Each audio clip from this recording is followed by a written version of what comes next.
terlihat dari luar tidak ada kerusakan, tidak ada sesuatu yang perlu dikhawatirkan, tidak terjadi juga kepanikan di halaman Istana Gedung Agung, karena gempa ini terjadi hanya sekitar 5 hingga 10 menit setelah Presiden Joko Widodo dan rombongan keluar menggunakan mobil menuju ke Stadion Mandala Krida untuk melihat sejenak festival takbiran di tempat itu, Ilona. Oke, ada durasinya sekitar 5-10 menit gempa mengguncang wilayah Yogyakarta, tetapi kan sekarang lagi musim Idul Adha ya, lagi liburan begitu.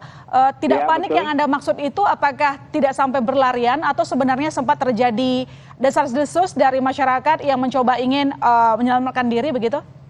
Ya, artinya yang kami sampaikan kepada Anda, Ilona, bahwa apa yang kami lihat ketika gempa terjadi. Nah, ketika gempa terjadi, kami berada tepat di depan Gedung Agung, di pinggir Jalan Malioboro, dan di tempat itu tidak ada bangunan tinggi yang memang dipadati wisatawan, karena wisatawan di Malioboro memang fokus di jalan, sehingga mereka tidak menampakkan kekhawatiran terhadap gempa, karena ya sekali lagi memang tidak ada bangunan tinggi yang perlu dikhawatirkan ketika mereka tengah berjalan di Jalan Malioboro. Sementara bangunan-bangunan tinggi di Malioboro berada di sisi utara Malioboro, sekitar 300-400 meter dari Istana Kepresidenan Gedung Agung.